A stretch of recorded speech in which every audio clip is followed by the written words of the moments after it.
Hi everyone, it's Bonnie here. Thank you so much for joining me. I have a couple of cards featuring a new stamp set in Picket Studios' Iconic Beauty series. And she is perfectly named Iconic Beauty Scarlett. I love the ruffle around her neckline, and I've accentuated it with embossing and layers of vellum. Scarlett comes with 4 beautiful sentiments. There's also a coordinating die set. This set includes the outline to cut out Scarlett and also a sentiment, Life is Beautiful, which is accompanied by a shadow die. I'm going to begin by stamping all of my layers of vellum with Versamark ink. I don't have to stamp the entire image, but I do need to make sure that I catch that one piece of the ruffle that comes up and frames her hand and face. To create a light and airy look, the ruffle will be stamped 3 times. Because Versamark ink is slow drying, I can do that all at once before I coat everything with gold embossing powder. My heat tool has a stand, and so I've already turned it on. To minimize warping, I like to bring my heat tool to my image at its full temperature. The full image will be stamped on Neenah Classic Crest 110-pound cardstock with Picket Studios Hybrid Ink Intense Black. This ink is very versatile and can be used for any medium. I like to set my panel aside for a few minutes to make sure that the ink is completely dry before I start coloring. So in the meantime, I'm going to use the coordinating die and cut all of my ruffles out. I've Copic colored 2 Scarletts, and I'm going to do them in different skin tones. For this skin tone, starting darkest to lightest, I'll be working with E25, 13, 11, and 00. For the second image of Scarlett, I used E13, 11, 00, and 000.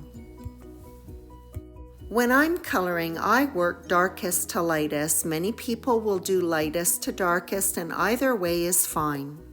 I start with the darkest tone right on the edge of either side of the face, just a very thin shadow area. The rest of the coloring will be done with the 2 medium and light tones. The darkest medium tone is used to define the bridge of the nose and also just a little touch under the nose and the lower lip. Working on both sides of the face, I work towards the middle, finishing up with my lightest tone. To achieve a smooth transition between the inks, it is applied in flicking motions. The ink will be less concentrated on the edge when the next tone is introduced. The blend is created when the 2 tones are overlapped.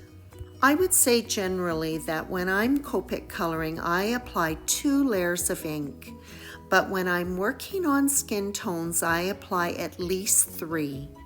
But I don't apply all of the colors. For this Scarlett, I'm only going to be reapplying E11 and 00. When working with Copic markers, it's not the very dark tones that you have to be worried about. It's actually the lightest tones. You have to be careful because they can actually lift your color off, which of course can be used to your advantage. The eyes are done with a dark brown E79. For the other Scarlett, I've used a bright blue BG05. The lips for this girl are done with R21 and 24, and for the other one, just R21. And I finish up with a touch of R21 on the cheekbones. The arms are colored simply, just starting with that dark tone right on the inside edge of the arm and working towards the outside with the lighter tones. The dark tone is also used just to add a little bit of definition to the fingers. Again, as I work from darkest to lightest, I apply the ink in flicking motions to help achieve a nice smooth transition between the colors. And like the face, the ink was applied 3 times. To create some highlights and lowlights in the hair, I worked with 3 colors for each of the girls. For this girl, I worked with 100, which is black, E79, a dark brown, and 09, which is a reddish brown. For the other Scarlett, I worked with E79, 57, and 55. The actual illustration of Scarlett's hair incorporates a lot of shadows, making the hair extremely easy to color. For the highlights for this black hair, I chose a pretty reddish brown, the 09. Medium tone for the hair, E79, was applied to some of the strands, but I also used it to go over the entire head of hair to really soften those highlights and the lowlights. If you would like any more information on the products that I've used to make this card, you can find links in the description of this YouTube video or on my blog at bonniecarolee.com. The bow was colored with a combination of BG 18, 15, and 13. For the other girl, I used some rose violet tones. Low tack purple tape was used to hold the die in place so it would not slip out of position as I ran it through the die cutter. And now to trim all of the vellum ruffles. The inside embossed edge is going to be used to apply the adhesive so it does not show through the vellum. As I do my trimming, I try to maintain as much of that embossed line as I can. I'm a big fan of dimension on cards. The outline die has been used to cut a panel of Picket Fence Studios black foam. This foam is awesome. It has adhesive on both sides and it's very thick and dense. And it die cuts beautifully. Even though this foam is quite sticky, it is also forgiving, so if things aren't lined up quite perfectly, you can always lift the image off and redo it.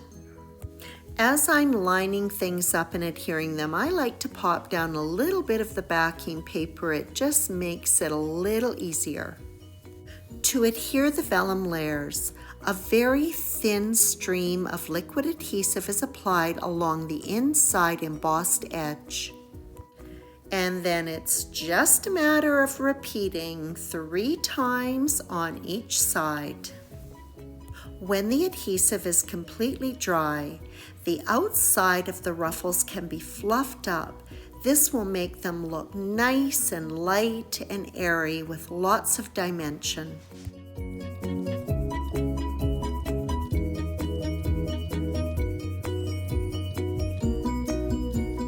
This Scarlett is going to be mounted on teal cardstock that matches her bow. For a pretty glow behind this girl, I'm going to create a quick and easy ink blended look. Using one of Picket Fence's life-changing blender brushes, black soot distress oxide ink is lightly applied around the edges of the panel. I'm starting off with one of the smaller brushes to apply a narrow band around the perimeter. I then switch over to one of the larger brushes with no ink on it and then blend out that inside edge of the black soot with the cardstock. And there you have it, a panel that looks like it's ink blended in a fraction of the time. The card base for this card is A2 size, 4 1/4 inches by 5 1/2 inches. It's being matted with black cardstock that measures 4 1/8 by 5 3/8 inches. Before the card front is adhered, it is popped into the MISTI so that the sentiment can be stamped. The image is temporarily put in place so that the sentiment can be lined up. I love this sentiment. You are the flower that is wild and free, difficult to find and impossible to forget. This background is a little bit darker where the sentiment is, so I'm going to stamp it twice with Picket Fence Studios Intense Black ink. To get my card front centered on the mat, I will tip it forward starting at the top and make sure that the distance at the top and the 2 sides is equal. As I lower the second half of the panel, I check to make sure that the mat reveal is the same top to bottom and side to side. Then the backing is removed off of Scarlett and she's popped on the card. The card is embellished with a few black and purple sequins from a mix called Day of Rainbows. So I just need to point out this case that Picket Fence Studio has designed to store their embellishments. It is so awesome. I am not very productive if I don't have all of my crafting supplies well organized, so when I find something that I like, I'm gonna share it. When adding embellishments to a card, I tend to stay away from symmetry. I like a more informal look. I position them in threes, forming a triangle. The sequins are placed close to the image and sentiments to help maintain a strong focal point. To help those embellishments really pop off that page, I top them up with Nouveau Crystal Drops Morning Dew, giving them a jewel-like effect. For the other card, Scarlett was mounted on black cardstock that was matted in gold. Black and gold sequins were used to finish that card. And that wraps up this pair of cards featuring Picket Fence Studios' iconic beauty Scarlett. This image is gorgeous. The multi-layered embossed vellum adds a light and airy quality to this image. A perfect touch for this dreamy-eyed girl. I hope you enjoyed this video, and as always, I appreciate your visit.